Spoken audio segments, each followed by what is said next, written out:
Hey everyone, and welcome to the Sabbath Gift. We're so excited that you can join us here this evening. For our new guests, we'd love to welcome you here. We're so excited to have you joining us. And for our repeated guests, it's so exciting to have you guys here as well. We have been blessed with some amazing talks over the last couple of Friday nights. And we are so excited that you're here with us now for this next talk. Erin, what have we heard in the last couple of talks? So this is our fourth session, and on that first night, we did hear from Dr. Christiana Lamina, who was presenting about the health benefits of the Sabbath. Yes. And then we got to hear from Pastor Brendan Pratt about what it means to disconnect from this busy and hurried world. And then last Friday night, Nathan Brown and Pastor Moy Stiles presented about social justice and about rediscovering community and connection within that gift of the Sabbath. I got to say, I have loved the talks. I've taken something from every single one of them. And so for our new guests, I would strongly encourage you, if you missed any, to go back and re-watch them because you will be blessed by them. They're fantastic.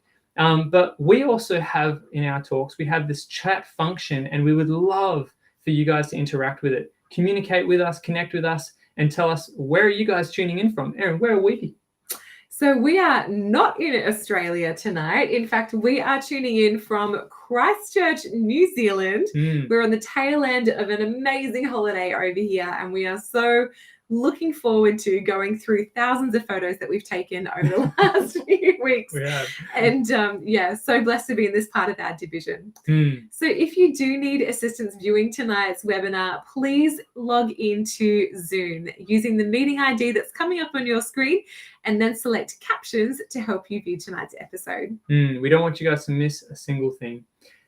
Now, in reflection to our last week's talk, it was an amazing talk. And I got to say, one of my things that I took away about social justice and community was that the Sabbath should be a benefit to the community. It shouldn't just be personal, but it should be something that helps everyone. Absolutely. I really appreciated how Nathan and Moy were talking about the Sabbath brings equality for those who can't speak up for themselves. So those who are underprivileged, or vulnerable, and even the animals are protected within the gift of the Sabbath too. Yeah, and I also really appreciated this idea that the principle that we see permeating the Sabbath isn't just to be for one day, but it should impact on all 6 days, all 7 days. Absolutely. It's so true. It's not just a one day a week, but those principles continue on. So we hope that you have been enjoying taking up the Sabbath challenge. It's been such a blessing for us, particularly throughout the month of July, to have this increased awareness. And we hope that you are feeling healthier and happier and more connected and more in tune with God as well as you've experienced this Sabbath gift. Now, once again, as we talked about with the chat function, if you guys have any questions for our speaker tonight, we would encourage you to put them into the chat so that we can have you interacting with him. Absolutely. So our speaker tonight is Robbie Berghan. It is so good to have you here, Robbie. Welcome. Hello. Hey, so you've got quite some paraphernalia around. Tell us a bit about your backdrop there, and your mic just looks so much cooler than our lack of mic. Yeah. What are we doing? Well, this is a Faith FM studio, a regional studio up here in Queensland. Faith FM is a Christian radio station that runs right across Australia, and I'm the national content manager for it, and I'm one of the speakers and host of many shows on Faith FM, so hence the paraphernalia. That is fabulous. Robbie, as I was reading a bit about who you are, I understand that your walk with experimenting with your faith and God really took a leap after 9/11. Absolutely. That was the catalyst, as they say. There's two things leading up to that. And then the third thing was September 11, 2001. And that was basically the thing that put me on the trajectory that led me to starting the faith experiment, as in my own journey to faith. And ultimately, it's the backdrop for the podcast that I host here on Faith FM. That's unreal. So with Faith FM, people can tune in, obviously, via a radio station. Can you tell us what that station is? And is there a way, using our phones, that we can also tune in via an app? Yeah, absolutely. So Faith FM reaches about 5 million people around Australia. Depending where you live, it's different frequencies. We have 3 main frequencies you operate on. The easiest way to find it is to go to faithfm.com.au and just look on the map and see where you are, zoom in, you'll get the frequencies in your area. But probably the easiest way is to get the Faith FM app. So you just go to your app store, whether you're Google or Apple, and type in Faith FM Radio Australia, and you will find the app there. Super simple. You can listen to it live from your phone or on demand. All the different shows and podcasts are all available through the app as a basically a feature within the program. So it's pretty cool. Awesome. Unreal. Robbie, I understand that your background is not in radio, but in fact in engineering, in computer science, and religion, studying world religions. That's quite a blend. We are so looking forward to your presentation tonight. Thank you for taking the time to join us. And we do encourage our listeners and viewers, if you do have questions, Robbie is happy to shoot from the hip and accept them as he's presenting tonight. And then we'll go through any that aren't answered during the presentation at the end. So thanks so much, Robbie. Over to you. Thanks, Trent and Aaron. It's great to be here. I'm hoping the technology works, because just before I had a bit of a mild heart attack when I disappeared and you guys were frozen in time. So I'm hoping this all works. As you guys said, I love getting feedback from a live audience. We do shows on radio all day, every day, and nothing beats it than getting some input. So as we go through, as you said, as we go through this conversation, looking forward to seeing the comments come in. I'm not sure how they actually do this, but I'm assuming it's through some chat function wherever they're watching this from. Love to have your comments come through. So I've been asked today to talk about the Sabbath gift in terms of the spiritual side of it, or the biblical side of it. There's been some excellent hosts over the last couple of Friday nights. Had a chance to catch up on a few of them, and the cool one, the one that stands out to me, was the health benefits and the comparison with the cell phone, because I've used that myself, and I was going to use it tonight, but since I saw that the previous presenters talked about the connection of the Sabbath and the parallel to the cell phone, I'm not going to use it tonight, even though it's a really cool one to explore. So let's get into our exploration for tonight. So as we've already sort of hinted at, I didn't come from a faith background. I called myself an atheist, or now I refer to myself previously in my past life as a non-believer. But now I call myself a faith experimenter. And there's good reason for that, because I'm not a person that believes that faith is just something that you just have and it just works somehow mystically. I believe that there's evidence for faith, and that's why I'm about experimenting with it. So as you guys gave me that nice little introduction, I did start my career in civil engineering, and my real passion was computers and programming. But when I was in high school, my guidance counselor said, that's a really dumb idea. There's no future in IT in Australia. You'd have to go work for NASA. And so they said, what's your second best interest for an area? And I chose engineering. I liked the idea of engineering. So I went to civil engineering, and about 4 years into that, it turns out that IT was actually a good bet. And because I had an interest in it, I sort of started doing IT work in engineering fields, and then eventually went and did engineering degrees. And then I became a follower of Jesus, and that changed my life again. And I went and studied theology, and I did a master's in world religions.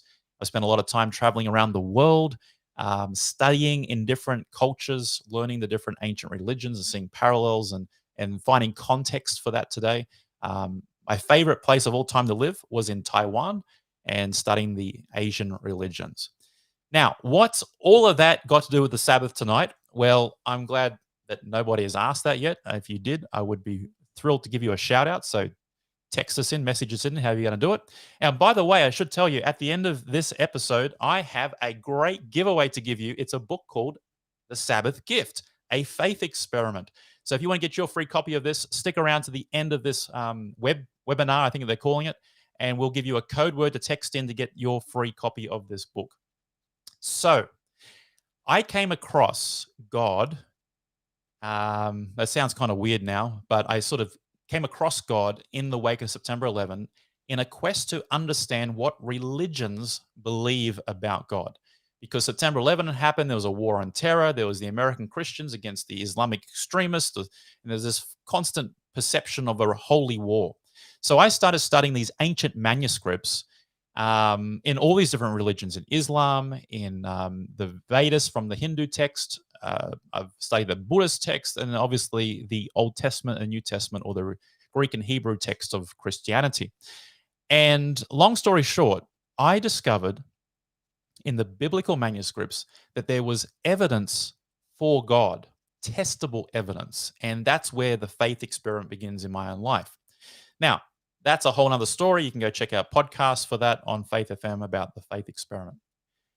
But what I want to talk about tonight is that of all the teachings in the Bible, so whether it be the Old Testament or the New Testament, of all of those teachings, and there's literally hundreds of teachings in Scripture, the one that's the most tangible, that's most physical, that's most experiential is the Sabbath. Because there's a teaching about what happens after you die, for example, right? Pretty hard to experience that one on a regular basis, right? There's a teaching about what heaven will be like. There's a teaching about how to be saved from sin. There's all these sorts of teachings, and they're all very, very important, but none of them are very tangible in terms of what you can do with every single day of your life, so to speak, except believe in it. So of all the teachings I've discovered in the Bible, the teaching about the Sabbath, and the Sabbath gift, as I like to refer to it as, it's the most tangible because you get to experience it right here, right now, in real time. So there's a text in the Bible in the book of Psalms. It's chapter 34, verse 8, I think it is. And it says, along these lines, it says, taste and see that God is good, right? That's the principle. It's experiment. Experiment it. See if it works, see if it's good, see if it's not good. Experiment with it. That's sort of the premise that I have based a lot of my experimentation in Scripture and faith on. So this whole Sabbath thing is something that when I discovered it, I decided to experiment with it.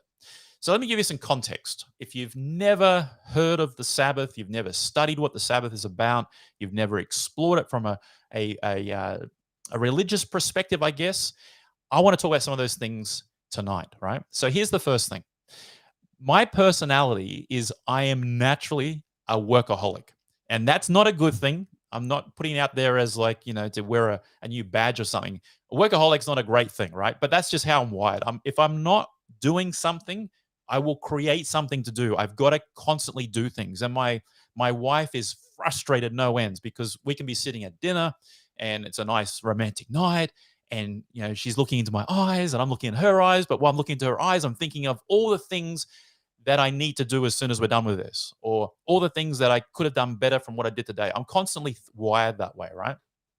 And so in my basically my faith experiment, I discovered that there's this idea in the Scriptures that humans, surprise, surprise, need regular rest to function and to be sustainable. And we've talked about that over the last couple of webinars on things like the physical benefits of rest, the emotional benefits, the environmental benefits, all those sorts of benefits. But the one that's probably the most overlooked is the spiritual benefits of this rest. So I discovered probably about, 18 years ago, that this whole idea of, by the way, I haven't said this, I'm sure if you've been following these webinars for the last couple of weeks, you'll know that the word Sabbath is a Hebrew word which literally translates into English as the rest. It's like not a rest, it's the rest, right? And this concept is embedded in Scripture from pretty much page 1. The idea that rest, we're wired for it, we need it.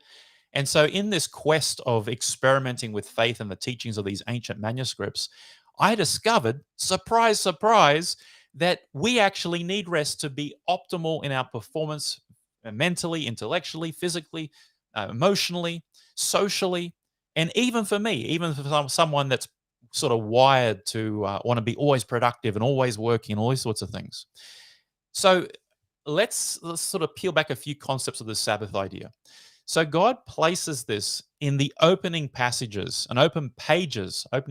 of the Hebrew manuscripts. There's a book called Genesis. You probably all heard of it. And in chapter 2, the second chapter, so chapter 1's all about creating the world. In the second chapter, God just drops this whole Sabbath idea onto us in terms of the world. And this is before there's any taint of bad negativity, sin, suffering, pain. It's all before that. So before there's anything bad in the universe, we are given this concept of there's something about rest, this idea of a Sabbath.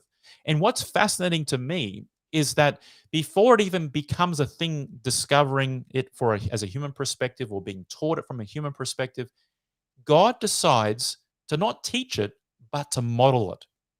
So in the biblical account, the very first indication we get about the Sabbath is it says that God rests on the seventh day and he sets it aside. He sets it apart. The Hebrew word we use is sanctified. He sanctifies it. He puts it aside. And he says, this is a part of the 7 days, but this day is different. It's special.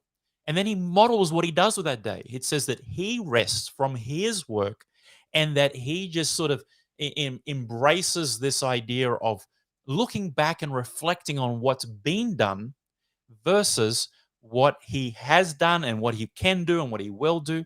So it's not that God needs rest. Like, that's not the point here. The point is, I think God's trying to model to us how he wants us to relate to the rest. He wants us to enter into this space and be reflective, introspective. And this is one of the spiritual benefits that a lot of people, even people who observe the Sabbath and celebrate the Sabbath, they actually neglect it. They think it's about, the physical downtime, which it is, because God does that. But God didn't need the physical downtime. God is modeling to us that, yeah, that's good for you, but there's something more to that. So let's unpack that idea a little bit more. When you go into the next scroll or book of the ancient manuscripts, it's called the book of Exodus. When you get to chapter 16, there's this really remarkable story, right? So God brings the children of Israel out of Egypt. He brings them into wilderness, and there they're sort of resting with him in this wilderness experience. And so they cry out for food. They're like, how are we going to eat out here? There's so many of us. There's no food, blah, blah, blah, blah, blah. And so God makes this point. He says, I'm going to provide for you, all right? And I'm going to provide for you this thing called manna. It's like, what is this? That's what it literally means out of Hebrew into English. What is this thing? It's like kind of like a wafer sort of thing.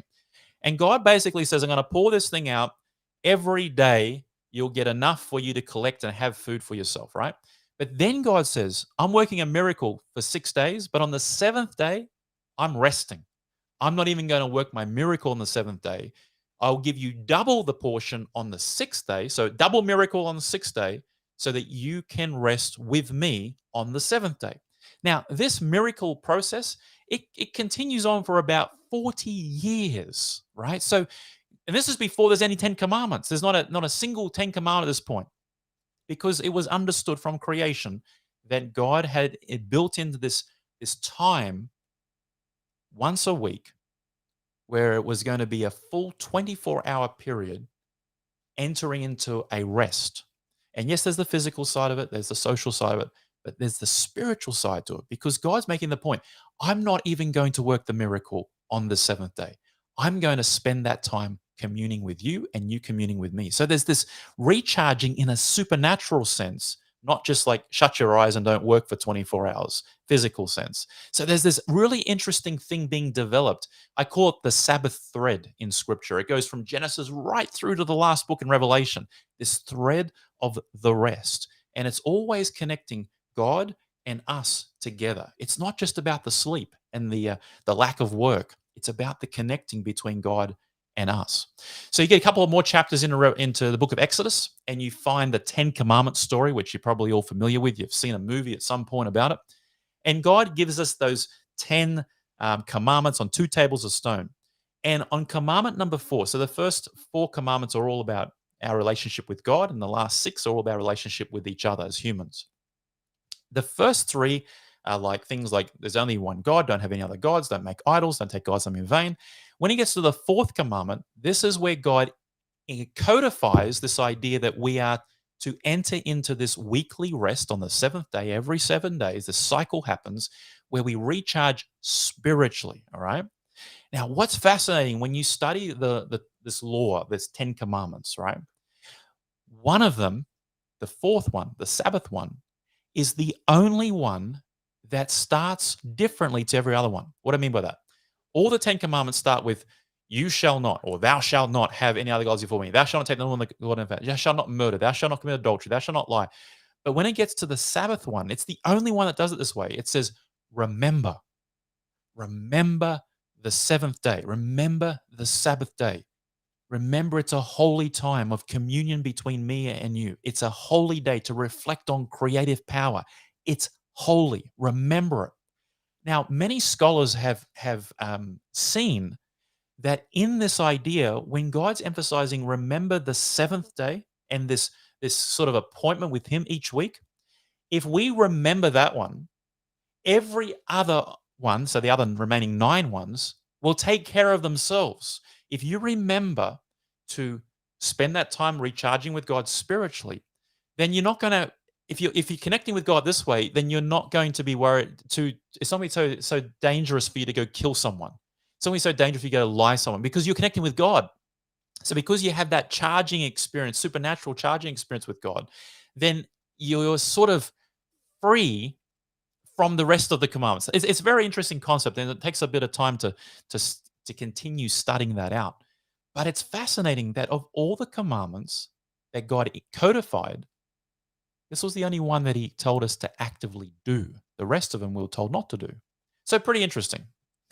Now, when you go further into the Old Testament manuscripts, so these are what we call the Dead Sea Scrolls, this collection that, literally thousands of years old, we get to a book called Ezekiel, and in that book, again, following that Sabbath thread, what God says is profound. God makes this statement in chapter 20, and He makes a couple of times in the chapter. But He makes this point. He says, remember to observe the Sabbath. That means enter into this time. It's to guard the time is the best translation in English, probably. When you guard this seventh day time, this gift of rest with God, God says that it will be a sign. So the Sabbath, this act of resting in Him, spiritually, physically, socially, environmentally, all that sort of stuff. When we engage in that with Him, what we're actually doing, He says, is a sign. We're actually experiencing this token, this symbol, the seal, the sign. And what He says it's a sign that He is our God and we are His creatures, His creation, His children. So He makes the point that as we sort of, as heaven and earth in the form of God and humans, as we sort of come into alignment on the seventh day cycle and we enter into that space together, we touch heaven and earth together in that Sabbath temple of time. He says by doing that is when we get our sense of identity in God. God tells us, hey, I'm your God and you're my people because we're connecting on the seventh day cycle. It's absolutely a beautiful picture. And the thing it did for me when I started studying this out, like nearly 18, 19 years ago, was it showed me that God is relational. So God's not just some arbitrary guy up there, big guy with lightning bolts, make sure you do the right thing or else. He makes this point of illustrating that this is a relational time that He wants to engage with us. And by connecting and aligning together, what we end up with is an amazing sense of identity and purpose. And so imagine this.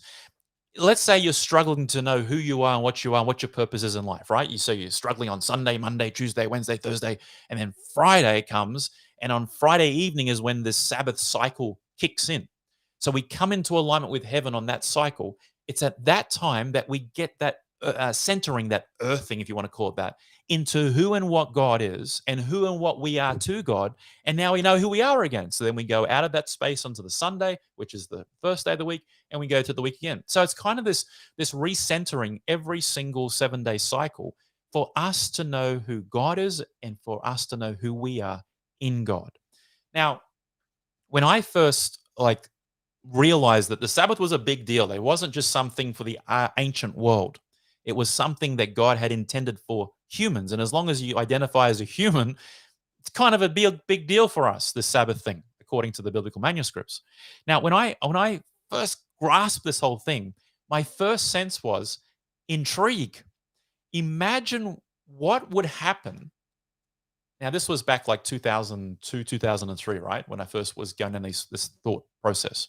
I thought to myself, what would happen if I actually experimented with this ancient manuscript and this teaching of this Sabbath rest and this 7-day cycle every Saturday, basically?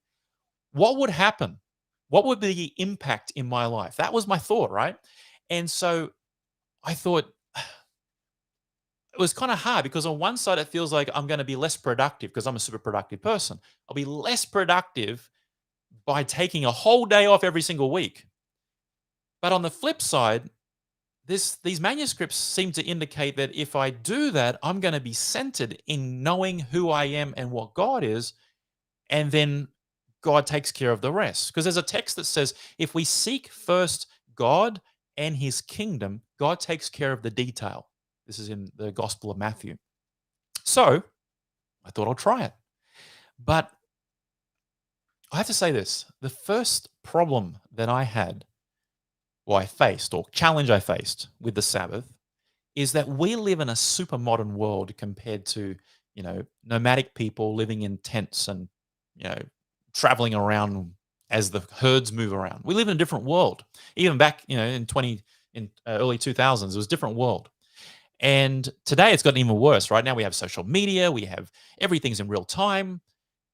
How do you actually disconnect from everything and just connect with the divine every 7 days? Like, that was the biggest challenge. And so what I found was I had to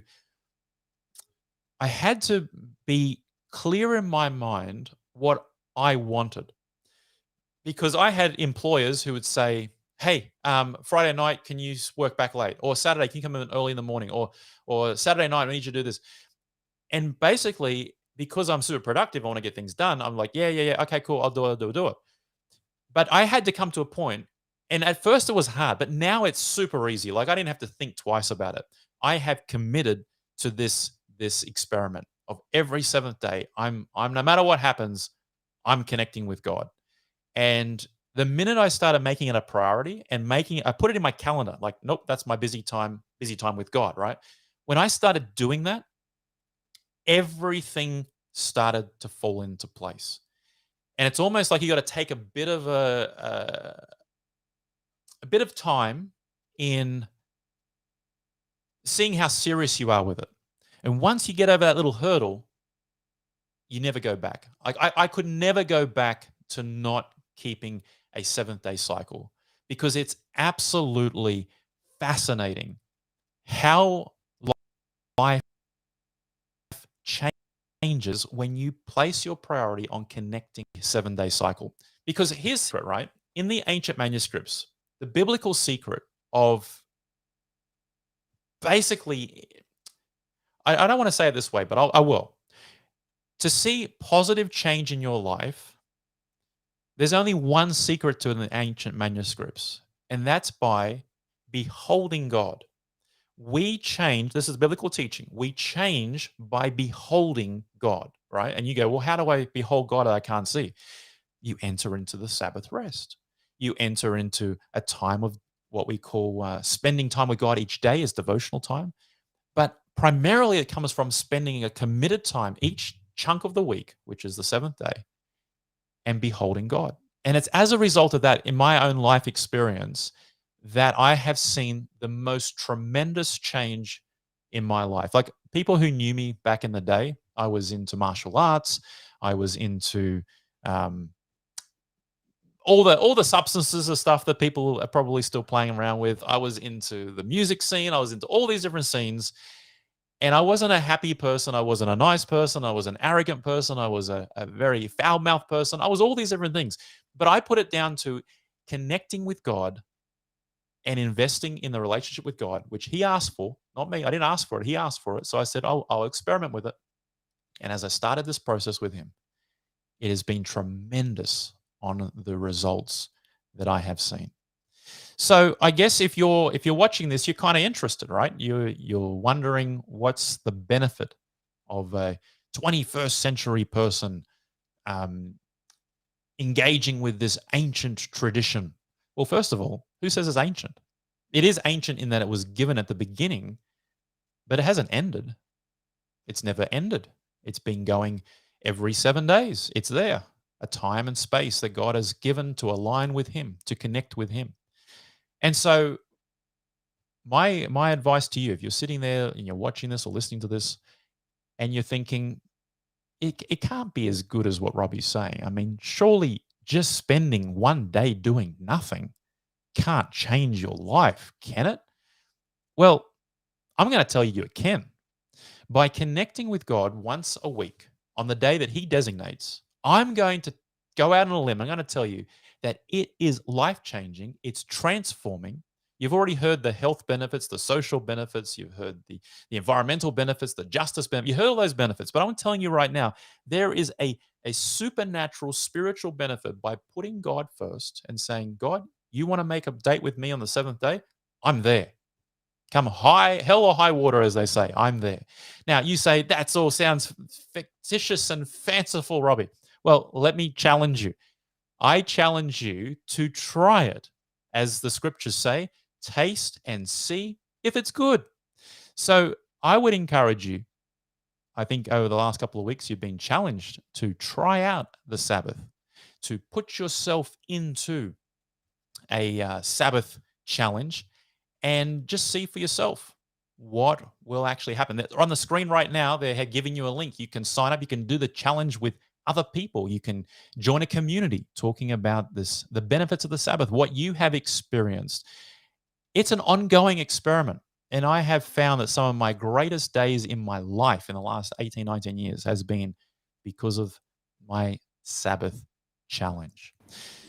So, guys, I'm going to hand back to our trusty host, hey, Aaron Robbie. Trent. You know, on the screen, your names are around the opposite way of the way you're sitting.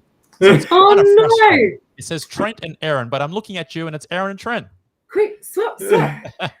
we got it right last week. We've done it. We've been really intentional, and last one, we messed it up. So sorry about that, Robbie. That's all right. We still love you guys. Well, I was going to say, Robbie, thank you so much. Loved your talk. It was amazing. And I love how you personally took up the Sabbath challenge on your own journey. And thank you for sharing that and how it was a blessing to you. It was amazing as well how you made the point about like making an appointment with God and really protecting that time. Because if you don't guard that, then it's so easy for other things to come in and to, crowd out that. And you're like, oh, I'll just, I'll do the Sabbath later. But you really made it a priority. I looked at it this way. In my early 20s, when it all started happening in my life, I would never miss a date with a girl. Like it was in the calendar. It was all booked. I wasn't going to miss it, right? Doesn't matter how much money I had to miss out on. I was going to go on that date. How much more to experiment with connecting with the supernatural, with the divine. Yeah. So to me, it became a no-brainer. I'm going to put in my calendar, block it out. I don't put it in the calendar anymore. I mean, I'm over that part. I know it's coming. I'm counting down. My whole life is centered around the 7-day cycle. Yeah. It's like, how good is it? Yeah. And it's like, okay, so right now we've entered into that part of the week, right? So this is my time with God now. And I can tell you after tomorrow's over, I'll be looking in my reference point of, okay, that Sabbath's done. What's the next one coming? What's happened between now and then? So my whole life now is centered around the 7-day cycle. And it is tremendous. I'm more productive now than ever before. Yeah. That's awesome. Yeah. Praise God. I also loved how you brought out this point that in Commandment 4, when you remember the Sabbath, everything else kind of takes care of itself. Because you are much less likely to do all those things that God's like, hey, that one's not good for you or for humanity. Just that whole centering that when you put God first, everything else sorts itself out. Yeah, I also really appreciated this idea that God didn't need rest, but he modeled it. Like he didn't just tell us to do it. He's like, no, I'll show you and I will meet you there. Like I'll be there waiting. It's a beautiful picture, isn't it? Yeah. Because like so many people, like I've met a lot of people who challenge me. They're like, you're just trying to be a Pharisee. You're trying to go back to like a bondage scene. I'm like, have you experimented with the Sabbath? Because I haven't experienced the bondage of it. In fact, when I look at, like exactly what you just pointed out, when I look at what God does, he didn't even tell me to keep it. He showed me how to keep it and then the benefits of it and then gave it to me. I mean, when I say me, I mean all of humans, right? Yeah. Yes. That's it. Yes. And it really is transformational. You yourself saw your own like pre-Sabbath keeping Robbie versus now Sabbath keeping Robbie. And it really did shape the way that you spoke to other people, the behaviors that you did, the things that you listened to and watched. And it really gives God an opportunity to speak into our lives and to mold us to be kingdom ready. Because I think in heaven we'll be doing Sabbath at its peak. It will be like championing it. Yeah, that's another. A lot of people ask that question. They say, the Sabbath was just for the Jews, for example, right? And it's got an expiration date when Jesus shows up. Well, if you actually spend some time reading the ancient manuscripts before Jesus shows up, it paints a picture, especially in the book of Isaiah, that the Sabbath cycle continues on in the new world, the new heaven, wherever you want to go, wherever you want to see in the future, however you want to describe it. For eternity, it's still going to be there. So this idea that somehow it's all sort of got this expiration date, it's just not there. So I'm like racking up my Sabbaths now because you'll never run out of them. But I want to have a good start with them before we get to the eternity side of it. Absolutely. Robbie, we've had a couple of questions come through in the chat while you've been presenting, and we just want to invite our viewers as well. If something that Robbie has said has triggered a question for you, now is the time to write it in and let's ask him straight up. Robbie, one of the questions that has come through is, how do you prepare for this Sabbath? Excellent question. And look, there are some things that God lays out there to prepare, and there's a whole bunch of things that people do in terms of like family traditions or as in communities of faith tradition. But if you look at, I'll just give you one big one from a biblical perspective, and then I'll give you one from a personal perspective, right? So from a biblical perspective, what God has said is the best way to prepare for the Sabbath is to get rid of all the distractions that would take away from the blessing of spending time with him. And so that's in the form of, hey, if you can keep from cleaning your house on Sabbath, do it on Friday, Sunday, Monday, Tuesday, Wednesday. If you can keep from having to cook a 3-course meal on Sabbath, do it on Monday, Tuesday, Wednesday, Thursday, Friday. If you can, basically the idea is this: whatever you can do in order to make the Sabbath date. I like one of the listeners just put here, Sabbath date with God. Love it. I think that's Marissa. Awesome. That's an awesome way to put it. Whatever you can do to prepare for that date, that's the biblical mandate. Do what you can do to prepare it so that when you enter into it, there's no distraction. That's the big picture principle, right? So on a personal level, in my home, I got 2 little kids. I got almost 8-year-old and a 2-year-old, and we have a tradition where we normally like to make a big deal about Sabbath opening on Friday nights, and so we have a special meal on Friday nights. We normally sit around and sing some songs. We do some Bible stories, and then we have a little ritual. And I think someone here mentioned about candles. We normally light a candle. We have 4 of us in the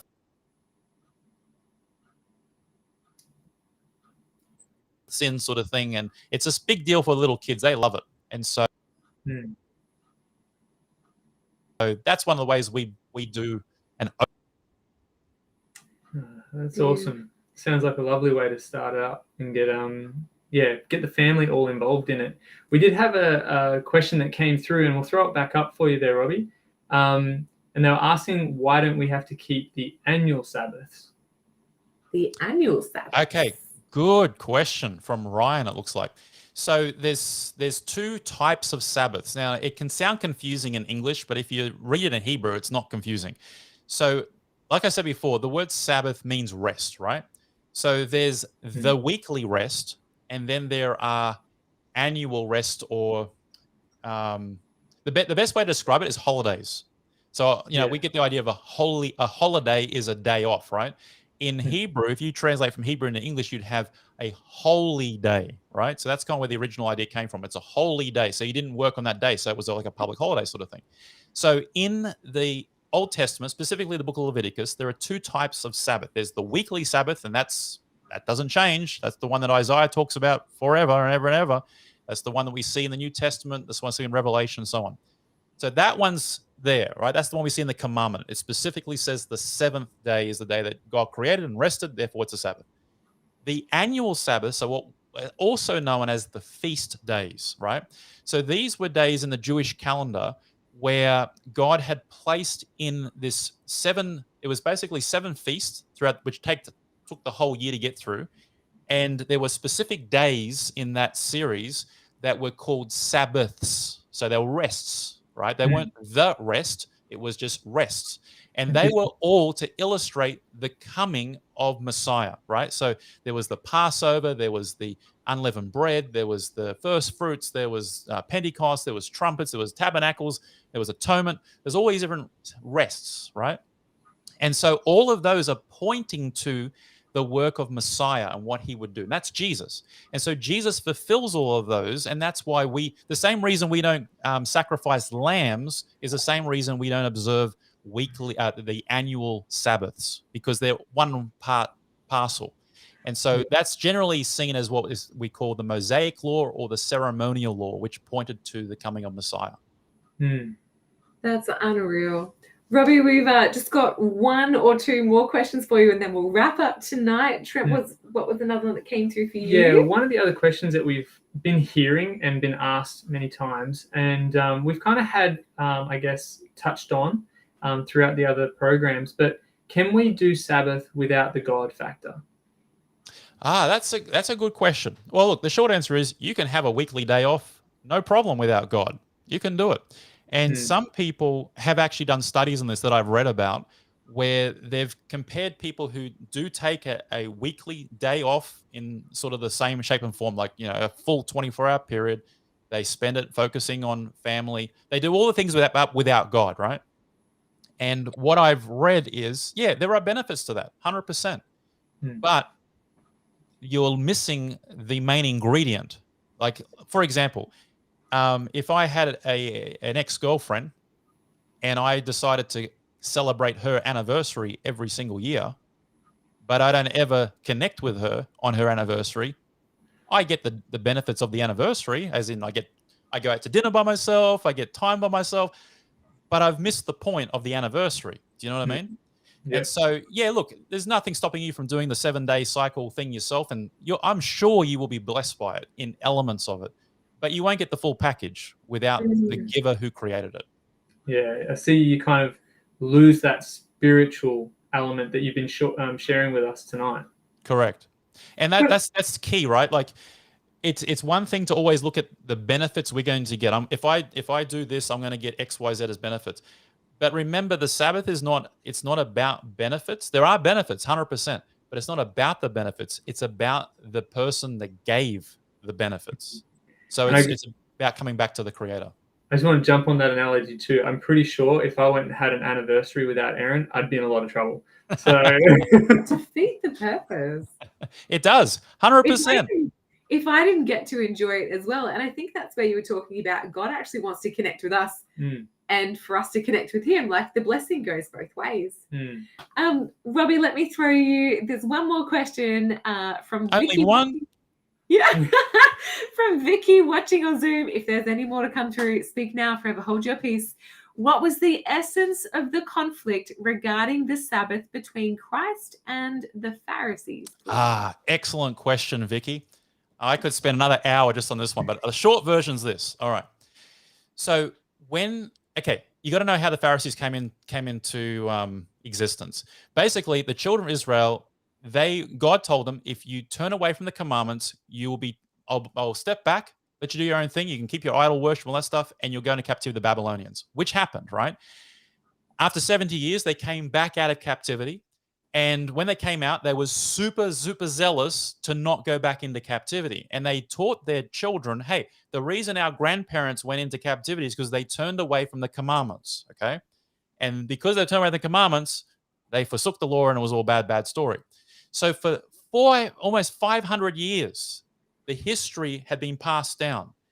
You better keep the commandments or we'll go back into captivity. And the problem had been that after the Babylonian captivity, it was Medo-Persians, and after Medo-Persians, it was the Greeks, and then it was the Romans, right? So they have never experienced life without being in captivity. And they keep putting it down to, we're not keeping the commandments. So what the Pharisees ended up doing, and look, I'm not a Pharisee, I'm not a fan of Pharisees, but I understand why the Pharisees' mindset developed. Because basically they thought this, in order to protect us from breaking the commandments, what we need to do is put some fences around it so that we'll run into the fence before we get to the commandment and break it. So here's some fences. on the Sabbath, you can only walk 1 mile. On the Sabbath, you can't lift your mattress. On the Sabbath, you can't do this, you can't do this, you can't do this. And they created all of these fences around the Sabbath so that in theory, nobody would be able to break the Sabbath because they'd have to get through all the fences. So when Christ shows up, he says, the contention, specifically to the question Vicky's asking, the contention was, or the conflict was, is that the Pharisees were focusing on trying to protect this thing that nobody was experiencing. And Jesus comes along and says, no, I am the Lord of the Sabbath day, and it was not made as a burden for man. It was a gift for man. And so he's trying to break down this idea. Listen, I gave this to you. I mean, go back to the anniversary analogy. Imagine you're in a relationship and your significant other says, hey, let's celebrate our anniversary. And you're like, I've got to make sure I don't miss it. And you spend your whole time having all these rules to make sure you don't miss it, that by the time it comes, you've missed it. Like the spirit of it, you've missed it. And so at the essence, that was the contention between what Christ was teaching and opposing. Because like, look at what Christ did. He's like, there's someone in need of healing. I'm going to restore him today. And today's the Sabbath. I'm going to do it because it's about me being restored to my people. The Pharisees are like, you got dirt and spit and mixed it together and made mud on the Sabbath. You broke the Sabbath. And Jesus is like, you guys have lost the plot. Yes. So it's really, really simple if you get a bit of the cultural background and the history for it. And again, look, I'm not a fan of the Pharisees, but I understand why they got to that mindset. Absolutely. Robbie, thank you for addressing that question from Vicky. Here's one from Lizzie. Why was Sabbath changed to Sunday, and who authorized it when God himself said it should be kept or observed forever? I think that's from Lizzie, I think. I'm trying to say her name here. Lizzie. Excellent question, Lizzie. And again, another hour on this one, but here's the essence of it. There's no record of the seventh day being changed to any other day in the Hebrew text or the Greek New Testament. Now, despite what people may think, I've studied this, right? People have told me, oh, no, it was changed at this time by the apostles. It was changed by Paul or this or that, blah, blah, blah. Let me tell you this. We're going to give you away this free book in just a little bit. It's called The Sabbath Gift of Faith Experiment. In the back of this, there's an appendix where I wrote this book, by the way. In the back of here, I actually put some research on this very question. And I've got in here when the Sabbath was attempted to be changed from Saturday to Sunday. Because if you look, when I first started this story of my faith experiment, 9 out of 10 Christians would tell me that the Sabbath you should be keeping is Sunday, right? Now, I've only been talking about Saturday, the seventh day, this whole talk tonight. But most people think that it's Sunday. And the reason for that is that there has been an attempt to change, distort, disrupt, disturb, what do you want to call it, the seventh day into another day. And it's not just the first day. The first day is probably the prominent one. There's been other attempts as well. But the short answer is, you want to get today's giveaway, this book is going to answer that question in there for you specifically. But I don't want to leave it hanging because I know people are already asking. The really big reason is that basically there was out of what's what I'm looking for? Out of the desire to bring together the pagan world and the Christian world, there was an attempt to basically align pagan days of worship with Christian days of worship. And we ended up with some edicts being made in like the 3rd century. But every single theologian that I have studied in any Christian denomination you want to list, and I've listed a bunch of them in this giveaway book today, you pick a denomination and you go to their theologians and ask them which day is the Sabbath day according to the Bible, they'll all say the same thing. It is the seventh day. And then when you ask the follow-up question, well, why do people keep different days? They'll tell you it's because there was an attempt to change it. It had nothing to do with the Bible, nothing to do with disciples, nothing to do with apostles. It was literally political and motivations. We'll leave it at that for that. Wow. Thank you, Robbie. I was going to also ask Robbie, do you answer a lot more of these questions in your podcast and in your Faith FM talks and stuff like that people could go to through the app and actually listen to and get more answers to these questions? Yeah, look, on the Faith Experiment podcast, I do a whole range of different things relating to faith and exploring ancient manuscripts, right? So we look at the biblical manuscripts of the Greek and the Hebrew. I get a lot of questions submitted by listeners, and then we basically have a whole bunch of sections. We do Q&A and some series. I did a 13-part series at one point where it was all based on listeners' questions. So whatever they questioned, sent in as questions, we did a series. Okay, this episode is going to be answering this comment, whatever the top question was. The next one's the next one. So yeah, absolutely. If you go to faithfm.com.au, look for Faith Experiment on the podcast section, or get the Faith FM app. Go to the same section. You can catch up on any of the details, the history. It's also on all the other good podcasting platforms as well. Awesome. So good.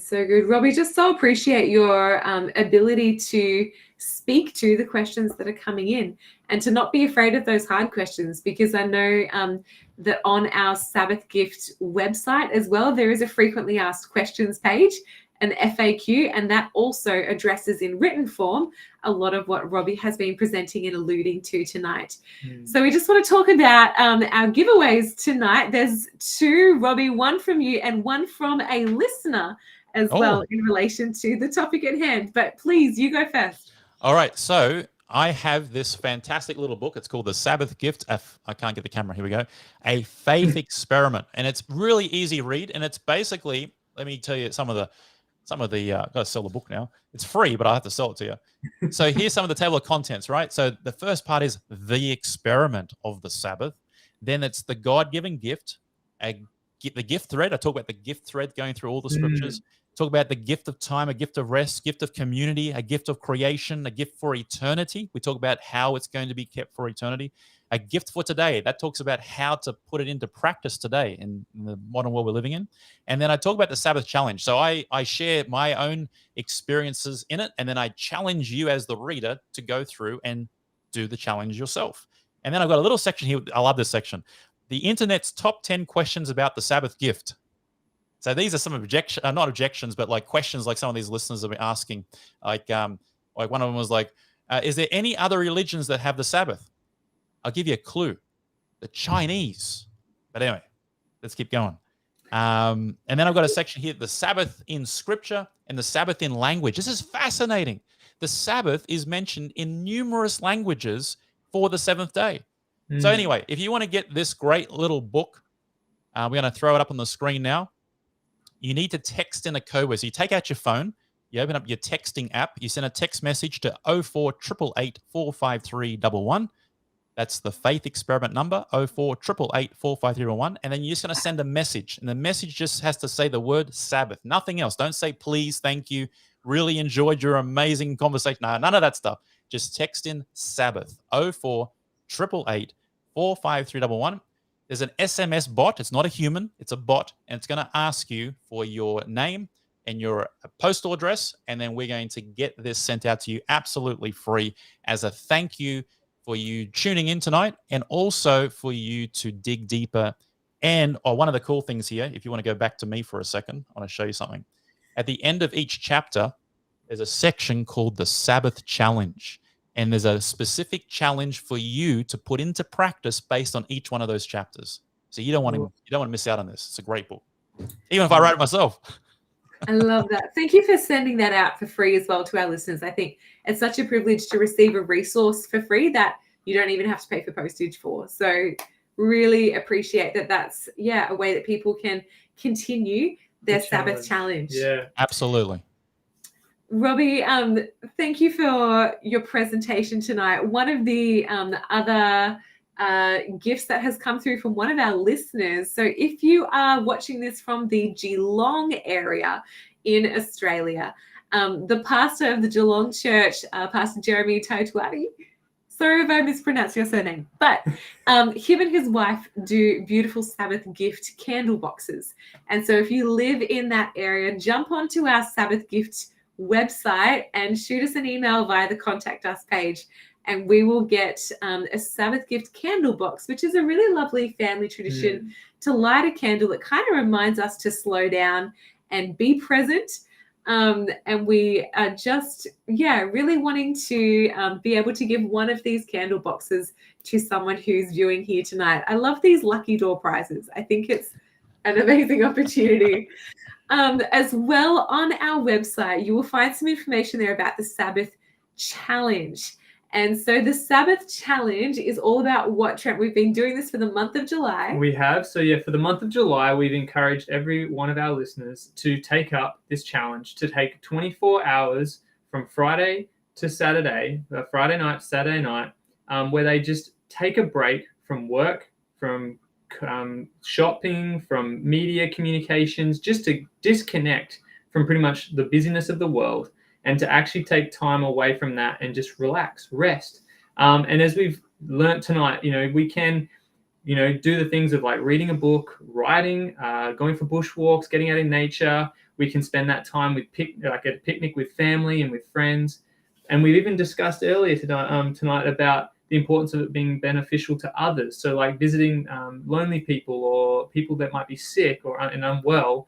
But as we've also learned tonight, the significance of the spiritual connection with God. And so to visit a Sabbath-keeping church, and, we actually have to admit, while we're here in New Zealand, in Christchurch, we were like, well, hey, is there a Sabbath-keeping church close to us? Because we're going to go to church tomorrow, and we're really excited. So we've used the link on the website to find our local that we can actually walk to tomorrow. So we're excited to meet new people tomorrow while we're actually going to this Sabbath-keeping church. So we would encourage all of our listeners, if you want to find a Sabbath-keeping church where you can meet people who have been doing this and receiving a blessing and a benefit, go here to this QR code or to the link and, find your local. Absolutely. So, guys, thank you so much for journeying with us. We have loved seeing all the comments come through from broadly across the division. This has been so well represented tonight amongst our viewers. Robbie, a huge thank you to you. Viewers, if you would like to learn more about the Sabbath, please contact us on our website, and we would love to help you on your journey in taking that Sabbath challenge beyond the month of July. Yes. And we do trust that as you taste God's gift in the Sabbath, that you will see indeed it is good. So thank you to you, Robbie. Really appreciated your time tonight. So to our viewers, remember there is a candle box that is free for those in the Geelong area. There's one of them tonight. If you would like to jump onto our website and contact us, we'd love to get one to you. And Robbie, if people would like to get your free book, and there's no limit on those copies there, so let's put that number back up on the screen for people to text into. Remember the code SABBATH. And this is to get Robbie's The Sabbath Gift book, which is a faith experiment. Such a privilege to have that available tonight to our viewers. So thank you all for joining, and we hope you will be continually blessed by keeping the Sabbath challenge. Awesome. Good night, everyone. See you guys.